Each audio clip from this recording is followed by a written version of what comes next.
Hello guys, कैसे हैं आप सब लोग। आई होप आप सब अच्छे हैं। तो आज मैं आप लोगों के लिए लेके आई हूँ बहुत इंपॉर्टेंट और मेरे सिलेबस से हटते हुए बहुत इंपॉर्टेंट वीडियो। तो वीडियो है हमारी DSSB PGT TGT PRT requirements के बारे में। देखिए गाइस, DSSB एक होता है दिल्ली का टीचिंग कोर्स, ठीक है, जिसकी फुल फॉर्म होती है हिंदी में दिल्ली अधीनस्थ सेवा चयन बोर्ड। ठीक है, अगर बात करें यहीं इसकी फुल फॉर्म इंग्लिश में तो वो होती है Delhi subordinate service select board. ये होती है इसकी पूरी फुल फॉर्म। तो बात करते हैं आगे की वीडियो की। तो गाइज आज हम बात करेंगे DSSB से रिलेटेड। DSSB की कुछ पोस्ट निकली थी जनवरी 2020 के अंदर, और जब दिल्ली के अंदर इलेक्शन था उससे तुरंत पहले ये PGT की पोस्ट थी, कुछ TGT की पोस्ट थी और कुछ टेक्निकल पोस्ट थी। तो उन सब के बारे में आज बात करेंगे कि DSSB में चाहे PGT में अप्लाई करो या TGT में अप्लाई करो या PRT के अंदर आप प्रिपरेशन कर रहे हो तो उसका सिलेबस क्या होगा, उसका एग्ज़ाम पैटर्न क्या है और उसका सिलेक्शन प्रोसेस क्या है। इसके बारे में मैंने कंप्लीट PDF तैयार की है। वीडियो स्टार्ट करने से पहले बस इतना आप लोगों को बता दें कि मेरा इंस्टाग्राम पेज है, उस पर भी आप मुझे फॉलो कर सकते हैं, और मेरा टेलीग्राम भी अकाउंट है, आप मुझे उस पर भी फॉलो कर सकते हैं। वीडियोस अगर अच्छी लगती है तो like share and subscribe my channel. सबसे पहले हम बात करेंगे सिलेबस की।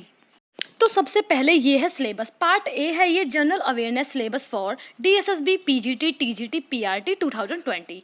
हिस्ट्री होती है, ज्योग्राफी होती है, इंडियन पॉलिटी होती है, इकोनॉमिक्स होता है, कॉन्स्टिट्यूशन होता है, स्पोर्ट्स आर्ट्स एंड कल्चर होता है, एवरीडे साइंस होता है, scientific research, national international organisations institution ETC, ये सारे होते हैं गाइज। देखिए, और सबसे इंपॉर्टेंट बात कि ये आपका पार्ट 1 जो ए होता है वो होता है 100 मार्क्स का। अगर हम बात करें कि DSSB की, तो यहाँ सिलेबस 2 पार्ट्स में डिवाइड होता है। सिलेक्शन प्रोसेस क्या है, ठीक है, तो इसमें होते हैं पार्ट 2। ठीक है, पार्ट 2 जो होते हैं आपके, तो हम उसमें बात करेंगे कितने कितने मार्क्स पर आप लोगों का सिलेक्शन होगा। ठीक है, बात करें पार्ट की तो यहाँ पर 100 मार्क्स के MCQ होते हैं पार्ट ए में। ठीक है, तो बात करते हैं पार्ट ए की। बात कर रहे हैं तो उसे पूरा पढ़कर आप लोगों को पता चल जाएगा कि क्या था पार्ट ए में। तो बात करते हैं नेक्स्ट पार्ट की, जो कि है हमारा जनरल इंटेलिजेंस। ये है आपका general intelligence syllabus for DSSB PGT TGT PRT। तो इस सब का है ये, तो देख लेते हैं। इसमें होती है एनालॉजीज, ठीक है, similarities, differences, space visualisation, problem solving, analysis, judgement, ठीक है, decision making, visual memory, discrimination, observation, relationship and concepts, arithmetical reasoning, verbal and figure classification, arithmetical number series, ये सारी चीज़ें आती हैं गाइस इसके अंदर। बात करते हैं थर्ड पार्ट की। थर्ड पार्ट हमारा होता है बहुत छोटा, जो है arithmetical and numerical ability syllabus for DSSB PGT TGT PRT 2020। इसमें होते हैं decimals, simplifications, data interpretation, fractions, LCM HCF। देखिए गाइज, अगर बात करनी है LCM HCF की तो वो वीडियो मैं अपने चैनल पर जल्दी से प्रोवाइड करने वाली हूँ, तो आप लोगों से देख लीजिएगा। Ratio, proportion, percentage, average, profit and loss, ये सब सब्जेक्ट में आप लोगों ने 9th 10th में भी पढ़े होंगे। कोशिश करूँगी कि आप लोगों को क्वेश्चन पेपर्स प्रोवाइड कर सकूँ, क्योंकि गाइज ये मेरा सिलेबस नहीं है, पर फिर भी मैं आप लोगों ने रिक्वेस्ट की इसलिए मैं प्रोवाइड कर रही हूँ। डिस्काउंट्स का होता है सिंपल एंड कंपाउंड इंटरेस्ट, ये चीज़ें आप लोगों को आनी चाहिए। Time and work, time and distance, table and graphs, ये सारे आते हैं इन सब के अंदर। तो बात करते हैं फोर्थ पार्ट की। फोर्थ पार्ट है हमारा English language and comprehension syllabus for DSSB PGT TGT 2020, जिसमें होते हैं grammar, vocabulary, fill in the blank, sentence structure, synonyms and antonyms and its correct use, ठीक है, रीडिंग कॉम्प्रिहेंशन। तो बात करते हैं फिफ्थ की, जो कि है Hindi language and comprehension syllabus for DSSB TGT PGT। व्याकरण होती है व्याकरण होती है, शब्दावली होती है, रिक्त स्थान भरें, वाक्य की बनावट, समानार्थी और विलोम शब्द और इसका सही उपयोग, गद्यांश। गाइस देखिए, ये चीज़ें मैं आप लोगों को प्रोवाइड कर दूंगी जल्दी से जल्दी, जिससे कि आप लोगों को तैयारी करने में कोई दिक्कत ना हो। तो मैंने यहाँ पर आपको सारा सिलेबस से रिलेटेड सारा कुछ प्रोवाइड कर दिया। तो जैसे कि मैंने आपको बताया था कि पार्ट ए जो होता है वो सिर्फ 100 मार्क्स का होता है, ठीक है। तो गाइस बी पार्ट में मैं भी आपको बताऊँ, बी पार्ट में होता है MCQs pertaining to post graduate qualification and teaching methodology required for post, ठीक है। तो अगर बात करें इसकी, तो बी पार्ट में जो होता है वो होता है 200 मार्क्स का, ठीक है। बात कर रही हूँ अगर PGT की, और अगर आप देखेंगे कि TGT और PRT के अंदर तो ये बदल जाता है, यहाँ आता है 100 मार्क्स, लेकिन PGT के अंदर आता है 200 मार्क्स का। तो यही है हमारा आज का, ठीक है।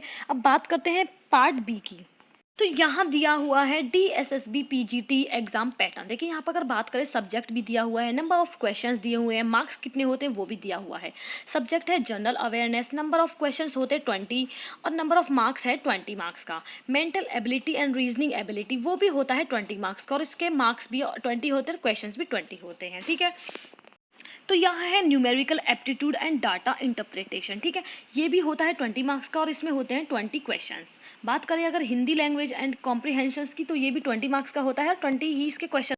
और यहाँ पर इंग्लिश लैंग्वेज एंड कॉम्प्रिहेंशंस भी 20 मार्क्स का होता है, 20 इसमें क्वेश्चंस होते हैं। सब्जेक्ट कंसर्न है टीचिंग मेथोडोलॉजी पोस्ट ग्रेजुएशन, वो होता है 200 मार्क्स का और ये टोटल भी 200 हो जाता है। तो टोटल हो जाता है पार्ट ए वो है 300 और 300 क्वेश्चंस हो जाते हैं, 300 मार्क्स हो जाते हैं। अगर हम अब यहाँ पर बात करें कि the total time duration of DSSB PGT exam is 3 hour, इसका मतलब कि 180 मिनट्स। ठीक है, there will be negative marking 0.25 यानी कि 1/4। ठीक है, तो यहाँ पर आप लोग समझ ही गए होंगे, अगर 4th क्वेश्चन गलत है आप लोगों के तो आप लोग का 1 मार्क्स कट जाएगा। ठीक है, the exam will be of multi choice. देखिए आप लोग समझ गए होंगे MCQ होते हैं। अब अगर बात करें हम DSSB TGT एग्जाम पैटर्न, ये DSSB TGT एग्जाम पैटर्न कुछ इस तरह होता है। जनरल अवेयरनेस होती है 20 क्वेश्चंस होते हैं, 20 मार्क्स होते हैं। ठीक है, mental ability and reasoning ability होते हैं 20 मार्क्स के, 20 क्वेश्चंस होते हैं। ठीक है, numerical aptitude and data interpretation वो भी 20 मार्क्स का होता है, 20 ही इसमें क्वेश्चंस होते हैं। ठीक है, बात करें अगर हिंदी लैंग्वेज की तो उसमें भी 20 मार्क्स होते हैं, 20 क्वेश्चंस होते हैं। इंग्लिश लैंग्वेज की अगर बात करें तो वहाँ भी सेम टू सेम होता है, 20 मार्क्स एंड 20 क्वेश्चंस। ठीक है, सब्जेक्ट कंसर्न टीचिंग, तो यहाँ पर सब्जेक्ट कंसर्न टीचिंग होते हैं 200 और 100 मार्क्स ये टोटल हो जाए। तो यहाँ भी उसकी तरह सेम ही था। द टोटल टाइम ड्यूरेशन जो कि है 3 आवर्स 180 मिनट्स की होती है, नेगेटिव मार्किंग होती है 1/4 की और एग्जाम होता है MCQ में। ठीक है, तो बात करते हैं मोस्ट इंपॉर्टेंट लास्ट की जो है DSSB PRT nursery teacher exam pattern 2020। Guys एक चीज़ मैं आप लोगों को सीधे सीधे क्लियर कर देती हूँ, जो भी प्रोवाइड कर रही हूँ वो है आपका 2020 रिलेटेड, कोई अदर देन चीज़ें नहीं है जो नेक्स्ट या फिर 2019 का पैटर्न मैं आप लोगों को सिलेबस नहीं दे रही हूँ। ये है 2020 का यानी कि लेटेस्ट सिलेबस। ये है हमारा DSSB PRT का। सब्जेक्ट है जनरल अवेयरनेस, वो होती है 20 मार्क्स की और मार्क्स भी होते हैं 20 और 20 questions. Mental ability reasoning and ability वो भी 20 मार्क्स की होती है, क्वेश्चंस भी 20 होते हैं। Numerical aptitude and data interpretation वो भी 20 की होती है, 20 मार्क्स होते हैं। ठीक है, हिंदी लैंग्वेज की अगर बात करें तो वो भी 20 की होती है और मार्क्स भी 20 ही होते हैं। इंग्लिश लैंग्वेज और कॉम्प्रिहेंशन की अगर बात करें तो 20 मार्क्स 20 क्वेश्चन। सब्जेक्ट कंसर्न हो जाता है 100 और टोटल मार्क्स भी हो जाते हैं 100। दोनों बाकियों की तरह TGT PGT की तरह PRT का भी बिल्कुल सेम ही शेड्यूल है। द टाइम ड्यूरेशन जो कि है 180 मिनट्स। ठीक है, नेगेटिव मार्किंग 1/4 और वही चीज़ें। The minimum qualifying marks for 1 tier and 2 tier written examination objective and descriptive types is as. ठीक है, जनरल के लिए होते हैं 40%, OBC यानी कि सिर्फ दिल्ली के लिए अलाउड है वो है 35%, SC ST PH PVD वो है 30%। Okay, ex serviceman will be given 5% relaxation. Okay guys, अगर आप लोग एक्स सर्विसमैन है तो आप लोगों को 5% का रिलैक्सेशन मिलेगा। ठीक है, कैटेगरी सब्जेक्ट हुआ मिनिमम ऑफ 30%। ये सब चीज़ें थी आप लोगों के लिए इंपॉर्टेंट। तो गाइज वीडियो को ध्यान से आप लोगों ने देखा होगा, एंड तक मैंने आपको कंटेंट का एक एक पार्ट आप लोग को सीधे सीधे सही से आप लोग को समझा दिया है। ठीक है, यहाँ पर मैंने आप लोग को बताई थी पहले चीज DSSB की syllabus, exam pattern, selection process, यहाँ इन सबको मैंने आपके साथ डिस्कस किया। ठीक है, तो गाइज एक इंपॉर्टेंट बात यह है कि इसमें इंटरव्यू नहीं होता है। ठीक है, लोग डरते हैं कि इंटरव्यू में हम लोग पास हो या फेल हो, तो यहाँ कोई दिक्कत नहीं है, सिर्फ आपको मार्क्स के ऊपर आप लोगों का सिलेक्शन होगा। वीडियो अगर अच्छी लगी हो तो please like share and subscribe my channel. Thank you for watching my video. जल्दी नई वीडियो के साथ आप लोगों के सामने आऊंगी और अच्छे अच्छे क्वेश्चन पेपर आप लोगों को प्रोवाइड करूंगी।